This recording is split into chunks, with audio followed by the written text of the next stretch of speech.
नमस्कार, आपण पाहत आहात पुणे लाईव्ह न्यूज। पाहुयात आज दिवसभरातील ठळक घडामोडी। भरधाव दुचाकीच्या धडकेत एका व्यक्तीचा नाहक बळी गेला आहे। हा अपघात रात्रीच्या वेळी तळेगाव चाकण रोडवर घडला। संतोष गणपत जंबुरकर, वय वर्ष 45, राहणार नाणेकरवाडी, तालुका खेड, असे मृत्यू झालेल्या व्यक्तीचे नाव आहे। या प्रकरणी विकास मयाराम अडकमोल, वय वर्ष 22, राहणार बिरदवडी, तालुका खेड, यांनी म्हाळुंगे MIDC पोलीस ठाण्यात फिर्याद दिली आहे। त्यानुसार ललित विठ्ठल पाटील, वय वर्ष 23, राहणार खराबवाडी, तालुका खेड, याच्या विरोधात गुन्हा दाखल करण्यात आला आहे। ऑफिसमध्ये दारू पिऊन आलेल्या एका कामगाराने ऑफिसमध्ये उलटी केली, त्यामुळे त्याला हटकणाऱ्याला साथीदाराच्या मदतीने बेदम मारहाण केली। या प्रकरणी म्हाळुंगे MIDC पोलीस ठाण्यात गुन्हा दाखल करण्यात आला। विजय गजानन मिसाळ, वय वर्ष 42, राहणार कुरोळी, तालुका खेड, यांनी या प्रकरणी म्हाळुंगे MIDC पोलीस ठाण्यात फिर्याद दिली आहे। त्यानुसार शरद थोरबे, वय वर्ष 21, अमोल, पूर्ण नाव निष्पन्न नाही, दोघेही राहणार कुरोळी, तालुका खेड, यांच्या विरोधात गुन्हा दाखल करण्यात आला आहे। ही घटना कुरोळी गावातील एका ऑफिसमध्ये घडली। फिर्यादी विजय हे त्यांच्या कामावर असताना ऑफिसमध्ये दारू पिऊन आलेल्या आरोपी अमोल याने उलटी केली, त्यामुळे विजयने अमोल याला रागाने हटकले। त्या कारणावरून आरोपींनी विजय यांना इंजिनच्या पार्टने गंभीर मारहाण केली। वातावरणात सातत्यानं बदल होत आहे। सध्या खेड तालुक्याच्या काही भागातच उन्हाच्या तीव्र झळा लागत आहेत। अनेक ठिकाणी तापमानाचा पारा 35 ते 40 अंशाच्या आसपास पोहोचलाय। अशातच दुसऱ्या बाजूला चाकण आणि परिसरातील भागातच अवकाळी पावसानं गुरुवारी 10 एप्रिल रोजी धुमाकूळ घातलाय। वादळी वारे आणि अवकाळी पावसाने शेती पिकांना मोठा फटका बसलाय। यामुळे शेतकऱ्यांचं मोठं आर्थिक नुकसान झालंय। अवकाळी पावसामुळे शहरातील वीज पुरवठा सुद्धा सायंकाळी खंडित झाला होता। चाकण आणि लगतच्या भागात गुरुवारी सायंकाळच्या सुमारास वादळी वाऱ्यासह अवकाळी पावसाने हजेरी लावली। या वादळी वाऱ्याचा सर्वाधिक फटका बसलाय तो म्हणजे शेतमालाला। कांदा पिकाचे आणि भाजीपाल्याचे नुकसान होत असल्याच्या तक्रारी शेतकरी करत आहेत, तर दुसरीकडे प्रचंड उकाड्यातून काही प्रमाणात या पावसाने सुटका केली आहे। गुरुवारी सायंकाळी 5च्या सुमारास वादळी वाऱ्यासह काही ठिकाणी दमदार अवकाळी पावसाच्या सरी कोसळल्या। चाकणमधील महात्मा फुले नगर ते खंडोबा मंदिराकडे जाणाऱ्या रस्त्यावर विजेच्या खांबात विजेचा प्रवाह उतरल्याने 2 मेंढ्या ठार झाल्याची घटना घडली आहे। अचानक आलेल्या अवकाळी पावसाने सर्वांचीच पळापळ केली।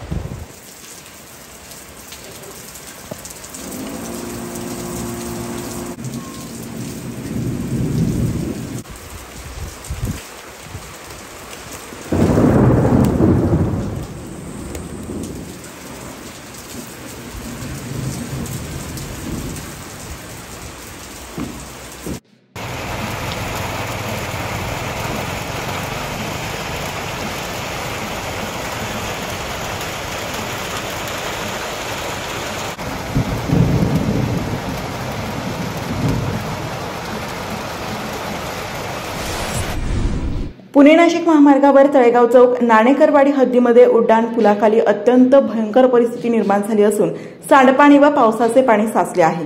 सांडपाण्याचा निचरा होत नाही। पुलाखाली आणि पुलावर मोठ्या प्रमाणावर कचरा टाकण्यात येतो, त्यामुळे या भागात दुर्गंधी पसरलेली आहे।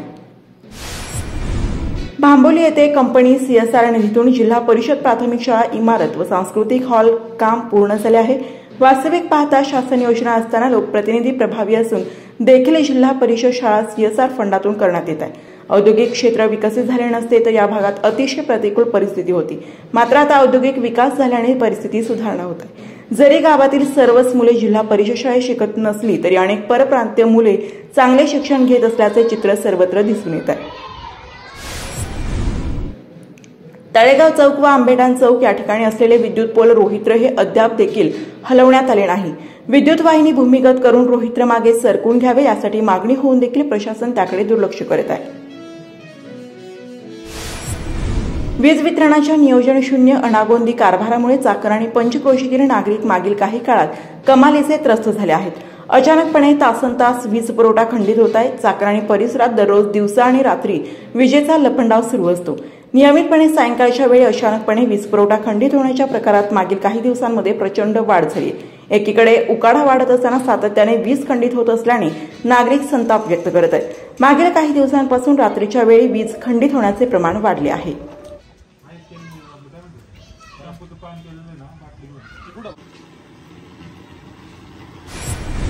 चाकण औद्योगिक पट्ट्यातील वातावरण भयमुक्त ठेवण्यासाठी पोलीस प्रयत्न करत असून कोणी धमकी दिल्यास उद्योजक, कंपनी व्यवस्थापक यांनी तक्रार करावी. तक्रार आल्यानंतर गुन्हेगारांवर कडक कारवाई केली जाईल, अशी ग्वाही पिंपरी चिंचवडचे पोलीस आयुक्त विनयकुमार चौबे यांनी दिली. पोलीस आणि चाकण औद्योगिक पट्ट्यातील कंपनी प्रतिनिधींची खालुंब्रे येथील ह्युंदाई कंपनीमध्ये बैठक आयोजित करण्यात आली होती. त्यावेळी आयुक्त चौबे हे बोलत होते. चौबे म्हणाले की पिंपरी चिंचवड पोलीस आयुक्तालयाच्या हद्दीतील औद्योगिक परिसरात शांतता अबाधित राहावी यासाठी पोलीस प्रशासन कारखानदारीच्या मागे उभे आहे. औद्योगिक तक्रारींचे तत्काळ निवारण होण्यासाठी आयुक्तालय अंतर्गत औद्योगिक तक्रार निवारण कक्ष स्थापन केला आहे. या कक्षासाठी सहाय्यक पोलीस आयुक्त दर्जाच्या अधिकाऱ्यांची नेमणूक करण्यात आली आहे. कंपनी व्यवस्थापन, कामगार आणि नागरिकांनी 112 या क्रमांकावर संपर्क साधल्यास 5 ते 6 मिनिटांत पोलीस मदत उपलब्ध होते. कंपनी व्यवस्थापनाने कंपनीचे आवार, बाहेरील परिसर आणि सार्वजनिक रस्त्यावर चांगल्या दर्जाचे सीसीटीव्ही कॅमेरे बसवावेत. कॅमेऱ्यांची साठवणूक क्षमता किमान 15 ते 30 दिवसांची असावी. कोणीही दादागिरी किंवा धमकी देत असल्यास म्हाळुंगे पोलीस ठाणे, सहाय्यक पोलीस आयुक्त, पोलीस उपायुक्त, औद्योगिक तक्रार निवारण कक्षाकडे तक्रार करता येणार आहे, असेही त्यांनी नमूद केले. हिमालयीन समर्पण ध्यान महाशिबिराचे आयोजन श्री ज्ञानेश्वर महाराज संस्थान कमिटी आळंदी आणि श्री शिवकृपानंद स्वामी फाउंडेशन यांच्या संयुक्त विद्यमाने 10 एप्रिल ते 12 एप्रिल 2025 दरम्यान संध्याकाळी 5 ते 8 या वेळेत मुंबई मराठा फ्रुटवाला धर्मशाळा ग्राउंड आळंदी देवाची येथे होणार आहे. खेड तालुक्यात महावीर जयंती चाकण, राजगुरुनगर, आळंदीमध्ये उत्साहात साजरी करण्यात आली. चाकणमध्ये महावीर जयंतीची मिरवणूक चाकण जैन मंदिर येथून काढण्यात आली होती. चाकण जैन स्थानक येथे मिरवणुकीची सांगता झाली. यावेळी सौभाग्य महिला मंडळाच्या अध्यक्ष सविता कर्नावट, डॉक्टर दीपक कोठारी, किशोर नाहार, सुवर्णा नाहार यांनी सर्वांचे स्वागत करून भगवान महावीरांच्या जीवनावर आधारित संबोधन केले. यावेळी जैन बांधव मोठ्या संख्येने उपस्थित होते. चाकणमध्ये ठिकठिकाणी मिरवणुकीचे स्वागत करण्यात आले.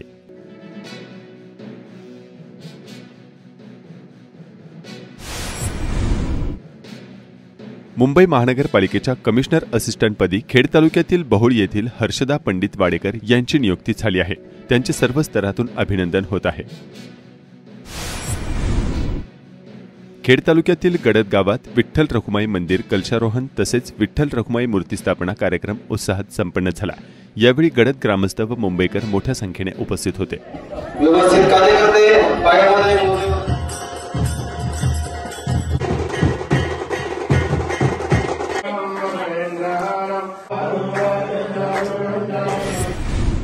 चाकणमध्ये P1 आणि P2 अंमलबजावणी सुरू करण्यात आली आहे. या कारवाईबाबत नागरिकांमध्ये मोठा संभ्रम आहे. दंडात्मक कारवाया होत असल्याने नागरिकांमध्ये नाराजी आहे. याच सर्व पार्श्वभूमीवर चाकण वाहतूक शाखेचे पोलीस अधिकारी प्रकाश राठोड यांच्याशी संपर्क साधला असता त्यांनी काय सांगितलंय जाणून घेऊयात. आता माणिक चौक ते मार्केट यार्ड या ठिकाणी नगर परिषदेने P1 P2 च्या पाट्या लावलेल्या आहेत. त्याच्या लोकांनी पालन करावं. सामान्य विषम संख्येनुसारच वाहन लावावं. महात्मापुरे चौक ते आंबेठाण चौक त्या ठिकाणी सुद्धा P1 P2 आहे. चुकीच्या साईडला गाड्या लागल्या तर त्याच्यावर दंडात्मक कारवाई 736 रुपये शासनाचा दंड आहे. त्याचबरोबर एसटी स्टँड चाकण जो बस स्थानक आहे त्याच्यामध्ये लोक बेकायदेशीर 2 व्हीलर 4 व्हीलर गाड्या लावून निघून जातात, ज्याचा त्रास सामान्य नागरिकाला आहे, एसटी वाहतुकांना आहे.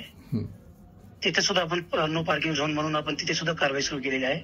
हे सर्व जनतेच्या सोयीसाठी आहे, ना की जनतेच्या कुठल्या त्रासासाठी नाही.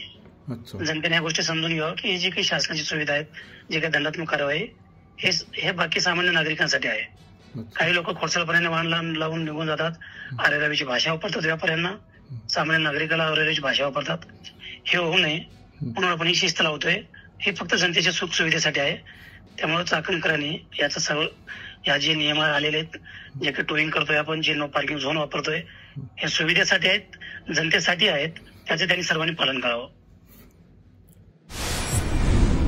दिनांक 9 एप्रिल 2025 रोजी पुणे जिल्हा परिषदेचे मुख्याधिकारी गजानन पाटील यांच्या अध्यक्षतेखाली ARI या कंपनीमध्ये या परिसरातील कारखाने, ग्रामपंचायती, MIDC, खेड पंचायत समिती व संबंधित विभागाच्या प्रतिनिधींची मिळून संयुक्तिक बैठक आयोजित करण्यात आली होती. या परिसरात कर रूपाने ग्रामपंचायत व MIDCला मिळणारा कर पायाभूत सुविधा निर्माण करण्यास पुरेसा नाही. त्यावर उपाय म्हणून संबंधित सभेने गोळा होणाऱ्या एकूण जीएसटीमधून 5% रक्कम डायरेक्ट स्थानिक स्वराज्य संस्था म्हणजेच ग्रामपंचायत MIDC यांच्या खात्यामध्ये जमा व्हावी। यासाठी जीएसटीमध्ये योग्य ते बदल केले जावेत, जेणेकरून या परिसरातील पायाभूत सुविधा निर्माण करणे शक्य होईल असे त्यांनी सुचवले। या सभेत पुणे जिल्हा परिषदेचे मुख्याधिकारी गजानन पाटील यांनी सर्व ग्रामपंचायतींना निर्देश दिले की ग्रामपंचायतींनी डायरेक्ट कारखान्यांकडून प्रॉपर्टी टॅक्स वसूल करू नये, तो MIDC वसूल करेल व त्यातील 50% रक्कम ग्रामपंचायतींना देतील।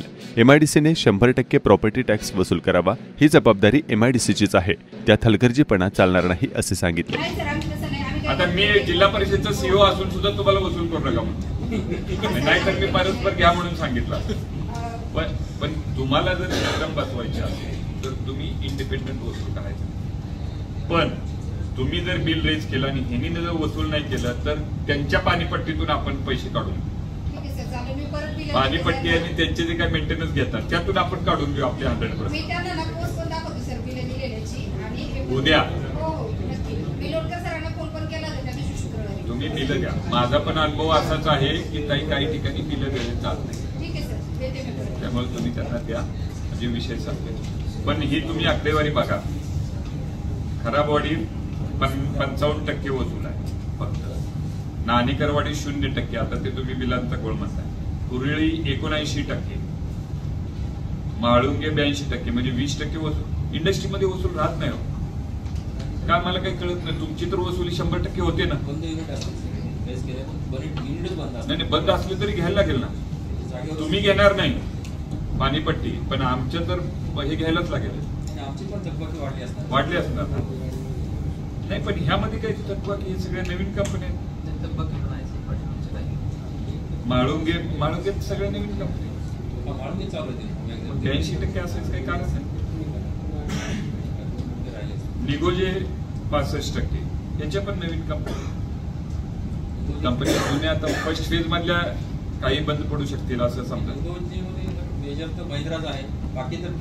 कोण आहे निगोजेला? ग्रामसेवक 65% कशी काय वसूल?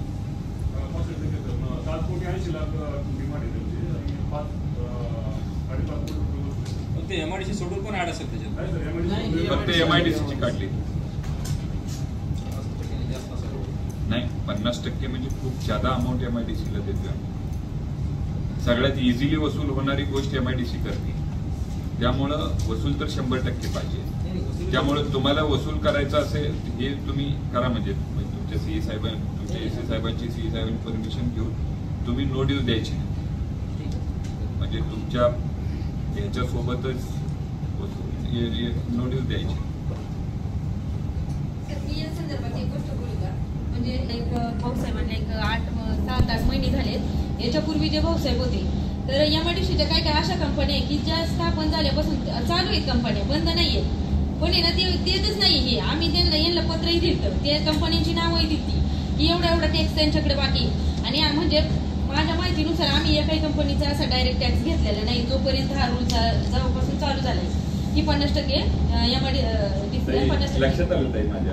आता ते काय करत होते, सगळ्या कंपन्यांना नो ड्यू सर्टिफिकेट, त्यांची वसूल झाली की नो ड्यू द्यायची। हो, पण आता ते देणार नाही ते सोल्युशन काढायला लागलो ना ताई, तेच तुम्ही सांगताय, तेच मी पण सांगतो। त्याचं आता ते नो ड्यू देणार नाही, तू वसुली तुम्ही करून घ्यायला लागेल 100%। पण हे फिगर्स बघितले तर सरप्राइजिंग आहे, हे मी वरपर्यंत रिपोर्ट करणार, म्हणजे तुमच्याबद्दल नव्हे, पण ही जर परिस्थिती असेल तर दिस इज सरप्राइजिंग। बऱ्याच कंपन्या आहेत त्यांची माहिती बऱ्याच कंपन्या अशा आहेत की त्यांच्या ग्रामपंचायतीला माहिती भेटली नाही, त्यांचा टॅक्स काय लागलेला नाही। तुम्हाला ज्या दिसतात ना त्याचे प्लॉट नंबर फक्त माझ्याकडे आणा, तुम्हाला सगळ्या डिटेल देतो। बऱ्याच ग्रामपंचायतीला दिले, पण मी स्वतः प्रिंट काढून दिलेले।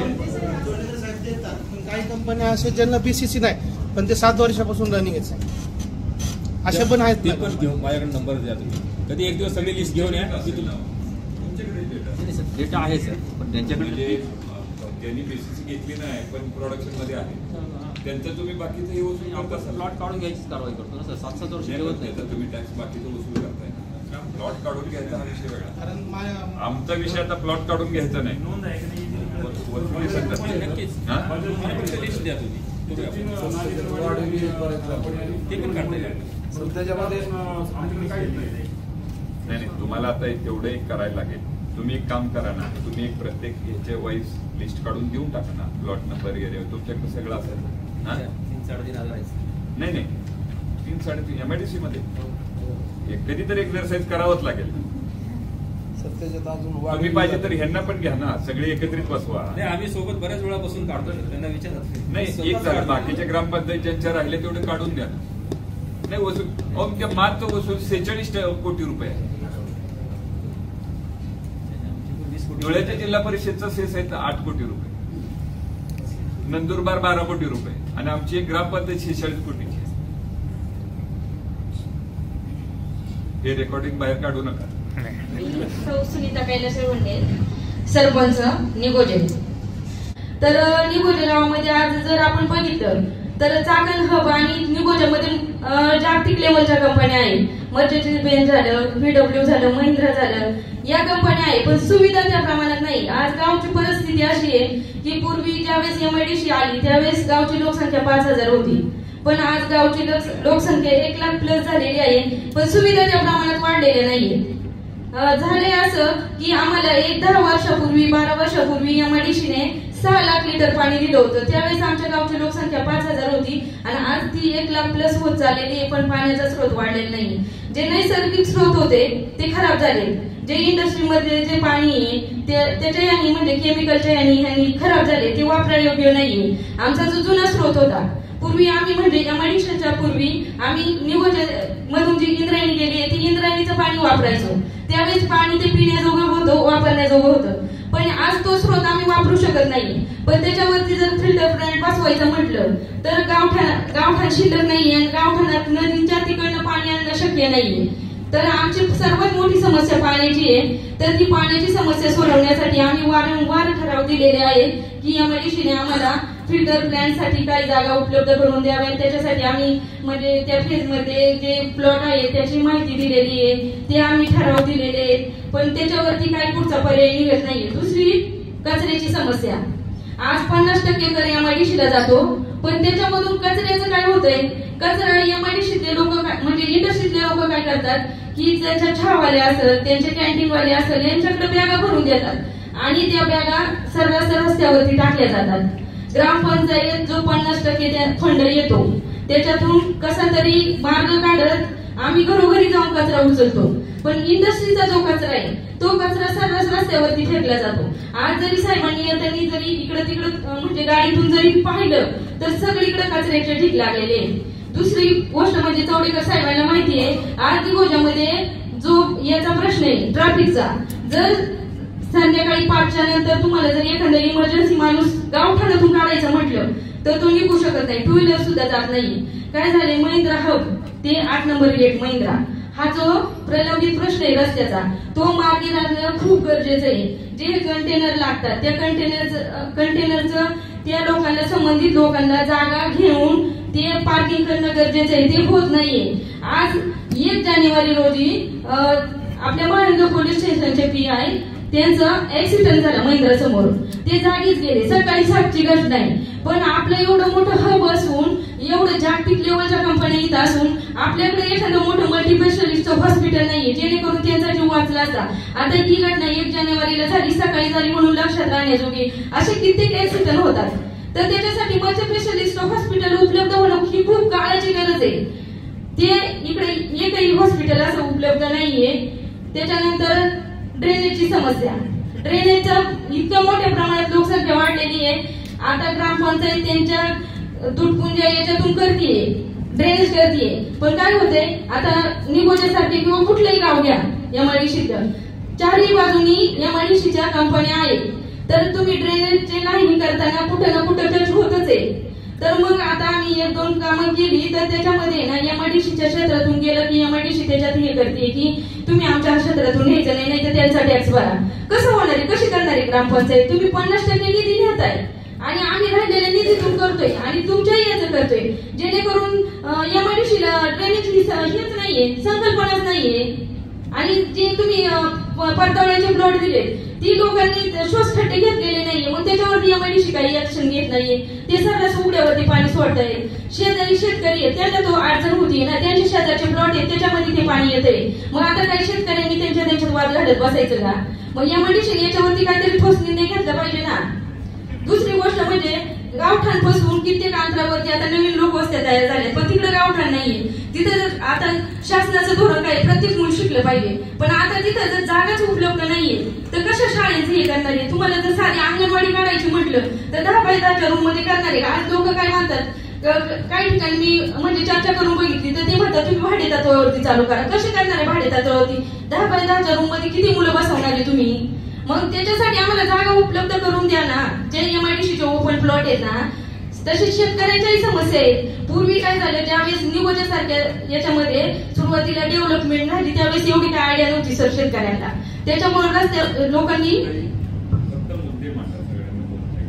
ठीक आहे शेतकऱ्यांनी त्यावेळेस काही लक्ष दिलं नाही आणि आज एवढ्या अडचणी आहे की 50 शेतकरी त्यांना जायला रस्ता नाही. तर आमच्या त्या छोट्या मोठ्या समस्या आहे, याकडे लक्ष द्यावं आणि त्या सोडवावं एवढीच विनंती मी तुम्हाला करते.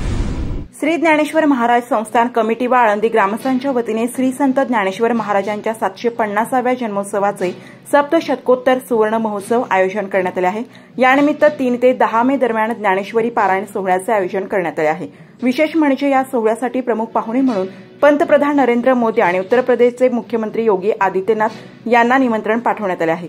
पंतप्रधान मोदी यांची वेळ मिळाल्यानंतर अन्य पाहुण्यांची वेळ आणि कार्यक्रमाचा तपशील जाहीर केला जाणार आहे. नमस्कार, आपण पाहत आहात पुणे लाईव्ह न्यूज.